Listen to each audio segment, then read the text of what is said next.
The Paris Olympics are going really strong right now, and we just saw this big news about why Mario and Sonic is missing from the Olympics this year. You know, a lot of people have been saying, hey, where's that Mario and Sonic game? We got that for the last several to many Olympics.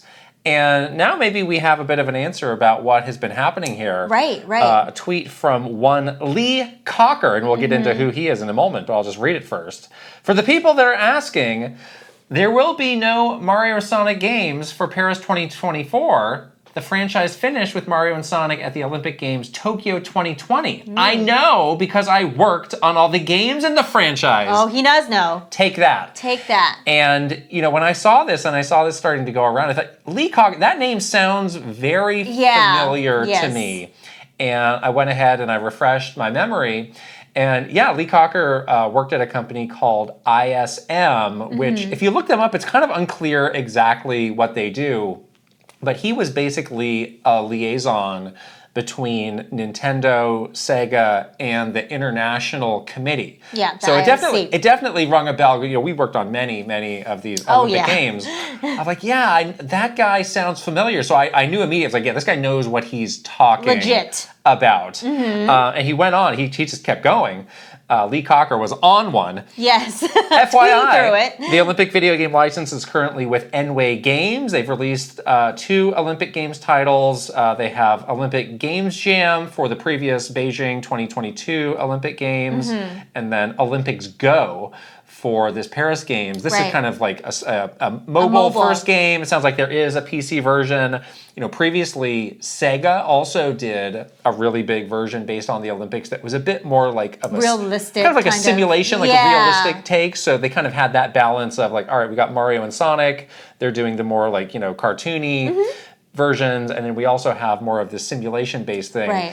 They're really streamlining this year, going down to just this one mobile first game. And it looks more simulation, sort of. Not as cartoony as previous games based on the Olympics. I mean, frankly, it looks quite bland. It does look pretty to me, honestly. But, you know, there was some follow-up with Lee Cocker. Eurogamer spoke to him. And he had more quotes. Again, Lee wanted to talk. He wanted to say Lee had some things to say. Good for him. They wanted to look at other partners and NFTs and esports as well. Basically, the IOC wanted to bring it back to themselves internally and look at other partners so that they could get more money. Always money. Always goes back to the money. It is interesting. You know, this is a bit of a trend now with EA did this with FIFA recently. They backed away from their big partnership with FIFA. And, you know, I think for both sides, it was like, okay, well, you know, we can now make a game and not have to split the money with them. And I think FIFA also felt okay about it too, because they're like, well, we can do our own thing. And it's like, yeah, EA is a big partner. They make great games, but there's a lot of other things we can do as FIFA. So this as the FIFA brand. I think this now, you know, is marking a bit of a trend between game companies and these big rights holders in sports. Again, we had a lot of experience working on these Olympic Games and might have some thoughts of why Nintendo might want to back away from this as well. Yeah, the partnership and working on these types of games was probably one of the most challenging of anything that we worked on. Like the process of just getting very simple things approved between the 3 stakeholders of Sega, Nintendo, and most importantly, the IOC was nearly impossible. And basically the lead times to do a very simple thing would be, you know, months and months and months, which makes it very difficult to market a game like this, to sell a game like this, to make a game like this. So yeah, I feel like it is really tough to, you know, to do this. And if it's not sort of worth the money on all sides, it just isn't worth it to do it. Yeah, I mean, we've joked in various videos about how hard the Pokemon company was for us to work with. And the Olympic Committee was, quite frankly, orders of magnitude more challenging. At least with Pokemon, I was like, all right, we're making a game. We want to do something to market it. And we understand how to make games. Right. We understand this whole process. The IOC was like, why? Why do I care about this? You made the product. Isn't that enough? So, Yeah. if you would come to them with any sort of idea, it would be like, well, we can review it, but it's going to take us 6 months. However many months Yeah. or weeks it's going to take. So, you think of all the things that go into marketing a game, and it is a lot. You basically have to get in line, and you have to have it ready well in advance. And given the timeline that Nintendo works on, that meant that there were just some things that weren't going to happen. It's not possible. Which, it doesn't make or break a game, but it does kind of limit the impact that you can make with it. You're excited. It's like, oh gosh, we got the Olympics license. There's all sorts of things that we can do with it. Think again. Yeah, that's the thing too. The reason why Nintendo would partner with a partner like the IOC at all is because you get this there's a lot of cachet associated with the Olympics, and a lot of potential people that have never heard of Nintendo or have not thought about Nintendo for a very long time that are interested in the Olympics, that would be paying attention to video games for the first time. And that was sort of the desirable part of the partnership, but that would never come to fruition really because of how challenging it was to work with the IOC and how limiting it was to work with the IOC. So that the sort of the goal that you had to have a partnership with them in the first place was really never realized, which was a bit disappointing at times. Yeah, and again, if you're Nintendo, walking away from this is not the end of the world, I think. Yeah. Again, looking at the reasons for the IOC walking away, financially, whatever money you make from this, it's getting split up a lot of different ways. Nintendo's taking a cut, Sega's taking a cut. Yeah. The IOC is obviously taking a big cut. You're paying them a lot of money. That's a uber super premium license. So it's business-wise, is this the best place for us to be putting our money? And then also just from an image kind of marketing perspective, I'm sure they saw this again as this is enhancing Nintendo's image to be a part of this. Right. The series has been going for a while. I think a lot of us feel like it kind of ran its course. There was the initial excitement of, oh my gosh, Mario and Sonic are together. That's exciting. Yeah. Them doing Olympics games, that's kind of cool. But it kind of it got a little stagnant. I think so too. Over the years. It was like, oh gosh, what was it? Almost a decade of them. I think 17 years is how long. Making these, it's a really long time. A long time, yeah. Really long time. And maybe Nintendo was playing the long game to, get that placement in the big Tokyo Olympics. There was a lot of excitement around that being a big brand moment. That's come and gone.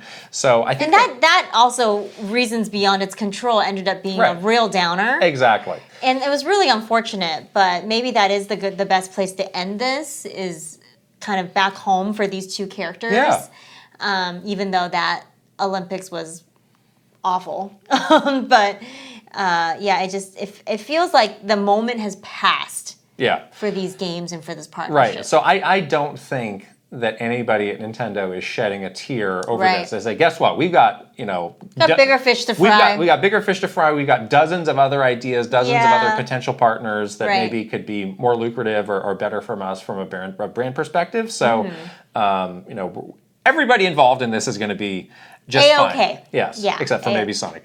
The other thing that's interesting, them talking about this interest in NFTs and esports. This is obviously has nothing to do with Nintendo, but it does strike me of something. Again, we talked about how slowly the IOC moves. Right. For them to be infatuated with something like NFTs that feel very, 4 years ago, sounds about right.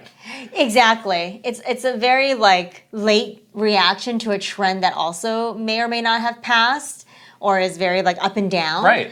But it is the sense of chasing trends. The Olympics does have that kind of embedded in its DNA.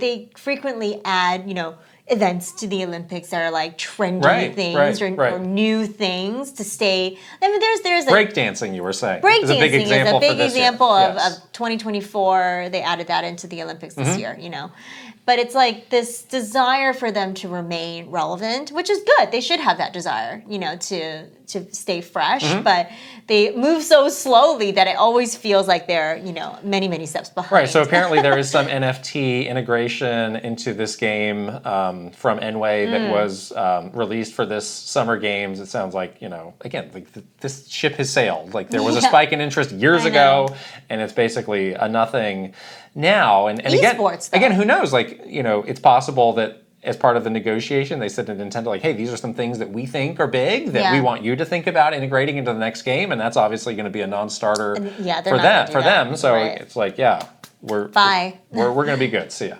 Yeah. Esports, though. Yeah. People are saying maybe esports should be officially added into the Olympic Games.